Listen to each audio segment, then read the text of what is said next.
I will be exploring the view of homelessness in popular culture from the 1800s today through song and picture.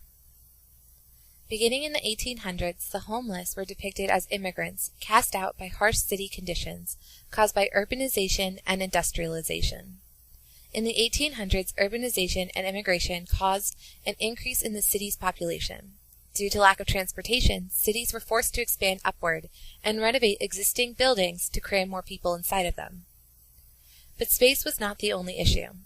Industrialization created new job opportunities for unskilled workers. It also created unreliable job opportunities. Furthermore, immigrants were often discriminated against in work and housing environments, which made finding a steady salary and home difficult. In the 1870s, Ed Harrigan and David Brougham wrote an Irish folk song depicting the experience in cities for Irish immigrants. In the two verses I have included, we hear of immigrants using furniture as collateral and never expecting that the rent would be collected. They were forced out of their house. They took up residence with the tramps and hungry cats in the street and died of exposure.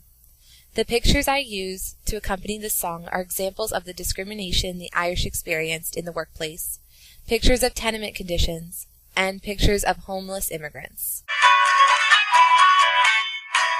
Bags of rags and papers, tramps and other slavers, Italian lazzaronis and lots of hungry cats, lying on the benches and dying there by inches from the open ventilation in McNally's row of flats. And it's Ireland and Italy, Jerusalem and Germany, Chinese and Africans and a paradise for rats, all jumbled up together in the snow and rainy weather. They constitute the tenants in McNally's row of flats. It never was expected that the rent would be collected. They levied on the furniture, the bedding, and the slats, and it's then you'd see the rally as they battled down the alley. During this transitional period, lasting between 1870 to 1920, the hobo, which is a homeless migrant worker, emerges and reaches his apogee during the 1930s. It is not so surprising that the development of the railroad becomes paramount to the existence of the hobo, because it provides jobs and transportation. In 1934, the U.S. Bureau of Transit Affairs estimated that there were 1.5 million hobos riding American railways. The 1930s Depression forced a large number of people to become migrant homeless workers on the railroads. This next song is by Woody Guthrie, written in 1938, about being a wandering worker. While I have only included two verses, the other verses describe his loss of his home to a rich man and list his many jobs as a hobo. It seems clear that hobos were prevalent in society, yet Woody writes that the police made it hard wherever they went, indicating that the hobos might not have been accepted in society. The pictures that accompany this song are of 1930s Depression, hobos, and railroad workers.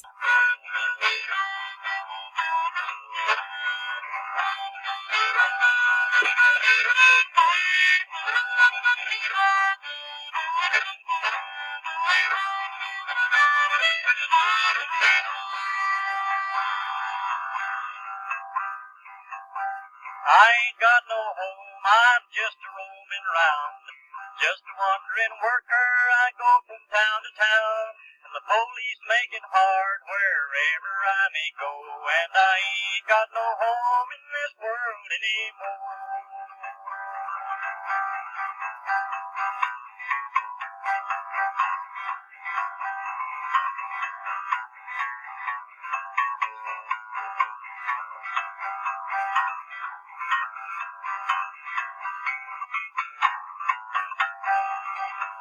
My brothers and my sisters are stranded on this road, a hot and dusty road that 1,000,000 feet have trod.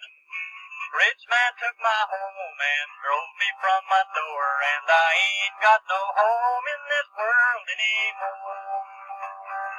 Increasingly, the hobo's traditional labor markets had been undermined by Western population growth and the increasing mechanization of agricultural processes. With the new gas-power engine, trains were able to go faster and make less stops, which physically prevented hobos from jumping on and off trains. Furthermore, with the coming World War II and the end of the economic crisis, hobos were quickly reabsorbed into mainstream society. From 1960 to 1980, the homeless had become invisible in the United States. In 1964, Columbia University attempted to count the homeless in Manhattan, but was only able to find one man. Similarly, newspapers rarely reported on homelessness. During this time, homelessness was seen as an exception and rare case. Middle-class citizens overlooked them and continued on with their lives. This next song is by Phil Collins, written in 1989, which alludes to the invisible homeless person. Collins describes a homeless woman who, and I quote, has been there, probably been moved on from every place because she didn't fit in there, indicating a sort of exceptionality to her case.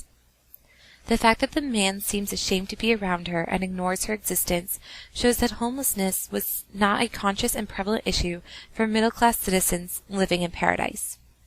The pictures that I've incorporated with this song are of homelessness from 1960 to the 1980s.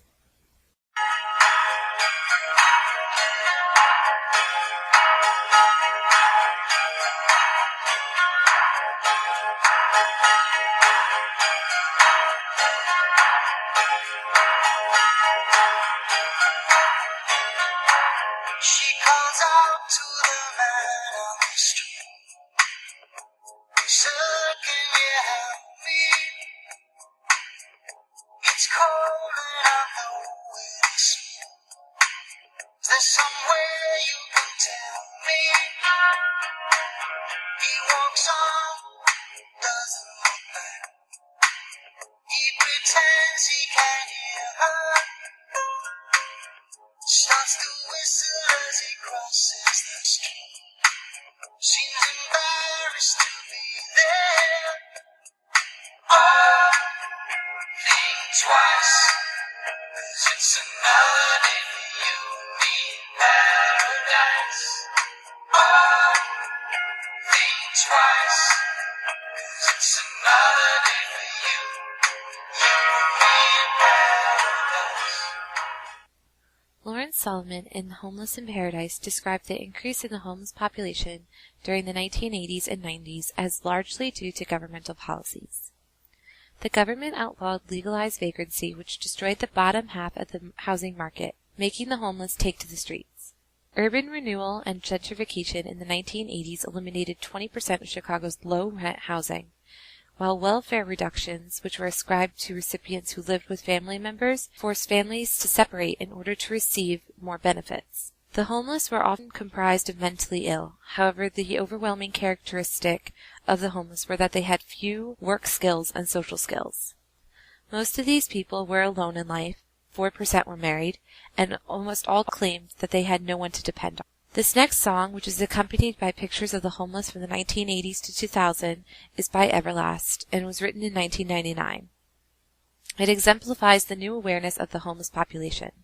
The song indicates the new stereotype of the homeless person being predominantly male with some sort of illness, in this case alcoholism. American society has grown increasingly intolerant of the homeless population, seeing them as lazy.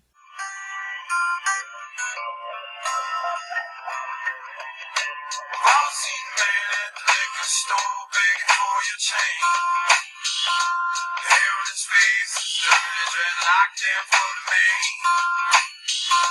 He asked a man for what he could spare with shame in his eyes.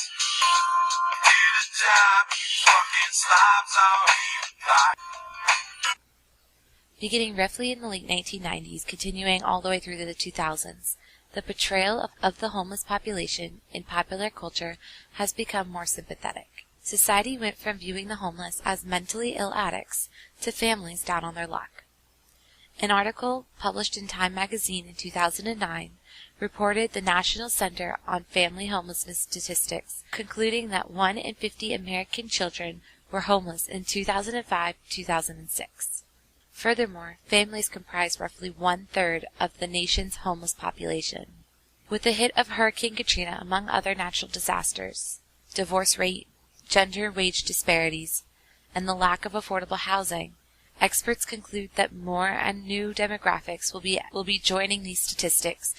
60 Minutes in 2011 did a segment coining the term hard time generation, referring to the number of children who have to take shelter in their cars. The next song is by Tim McGraw called Grown Men Don't Cry. It expresses the growing sympathy towards families who have to live in their car in order to hide their shame and embarrassment of being homeless. The growing number of children and families that are homeless is enough to bring a grown man to his knees. The song is accompanied by recent pictures of homeless families and families who live in their cars.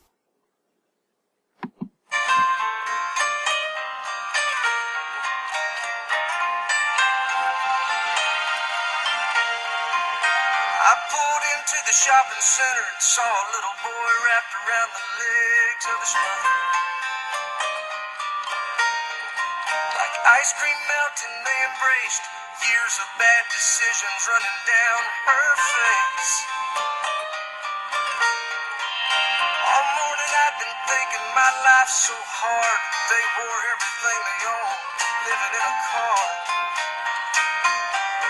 I wanted to tell them it would be okay, but I just got in my Suburban and I drove away. I don't know why they say grown men don't cry.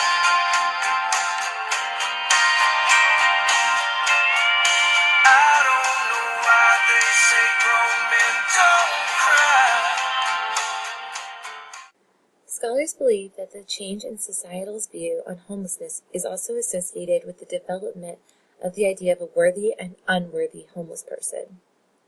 No longer is homelessness seen as a long-term condition brought on by an individual's laziness, but instead a temporary condition brought on by a crash in the housing market, loss of a job, divorce, natural disaster, etc. One demographic perceived as worthy: veterans. An article entitled Homeless Veterans by Robert Rosenheck described an increase in the homeless veteran population after the Vietnam War. Since then, the population has steadily increased with the waging of new wars. Statistics stated that veterans are 1.4 times more likely to be homeless than any other man, and roughly 3 to 4% of the homeless vets are women. Furthermore, the National Coalition of the Homeless Veterans explained the complicated situations that vets face after war, including the onset of PTSD, substance abuse, lack of family support, and general issues with adjusting. This next song exemplifies the worthy homeless veteran.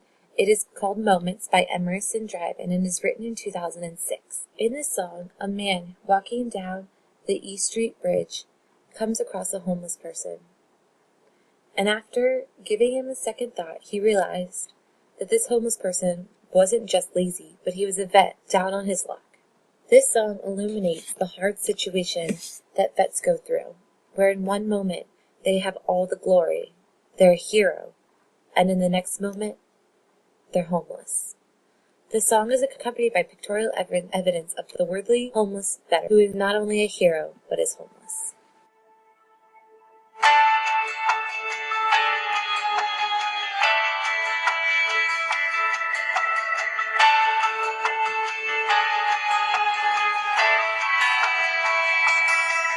I was coming to the end of a long, long walk when a man crawled out of a cardboard box under the East Street Bridge, followed me onto it. I went out halfway across with that homeless shadow tagging along, so I dug for some change. Wouldn't need it anyway. He took it looking just a bit ashamed. He said, you know, I haven't always been this way. I've had my moments, days in the sun moments. I was second to none moments, when I knew I did what I thought I couldn't do. Like that plane ride coming home from the war that summer. My son was born, memories like a coat so warm the cold wind can't get through. Looking at me now, you might not know it, but I've had my moments,